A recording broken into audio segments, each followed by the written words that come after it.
Shalom Aleichem and Baruchim Abaim. Moshe Lagnado here speaking under the auspices of Kollel, Baruch Ahavat Yisrael in Southern California, and Sha'rei Tziyon in Brooklyn, New York. My friends, this week we'll be reading Parshat Noach. Noach tells us that God Almighty became upset at mankind. And because mankind left the moral ways and the justice that he should have followed, God decided it was time to start all over, destroy the world, and start it again anew through the family of Noah. The question arises, and it bothered me tremendously when I was a child. Why did God decide not only to kill man, but to, at the same time, kill all animals? Did the animals do anything wrong? Were they evil? Could they be evil? And it disturbed me. Till in the early 70s, there was an article in one of the news magazines, be it Newsweek, Time, which reported about a story in San Francisco Bay. San Francisco Bay was being flooded with dead fish. The shores of the Pacific Ocean by San Francisco had a large amount of fish coming on shore. And the residents wanted an answer. Why was this happening? And they did studies, study after study. And they found out that the ocean was not polluted. And it wasn't due to pollution. It wasn't due to a change in tide. They found out that it was because the seagull population was dwindling. So why were the seagulls dying? And they found out that they really weren't dying at a greater rate than before. But the seagulls decided to change their lifestyle. They turned and took an alternative lifestyle. Meaning, as we said in the 70s, they turned gay. They became homosexual.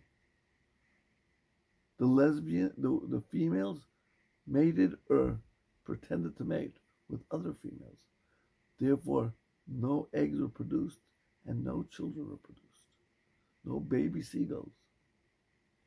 And then in my head, I understood that the influence of man is so great that it not only influences his friends and his neighbors and his community, but it also has an influence on the whole creation. The whole creation is influenced by the ways of men. As we see in San Francisco Bay. And if I'm not mistaken, the problem still exists in islands near off Santa Barbara. My friends, let us wake up and realize how strong our influence is. And maybe metaphysically, it influences the animal kingdom. But more so and more important, how it influences others surrounding us. How our deeds and our actions influence and educate those around us. And the closer they are to us, the more they learn from us. Our children, our relatives, they learn the most from us.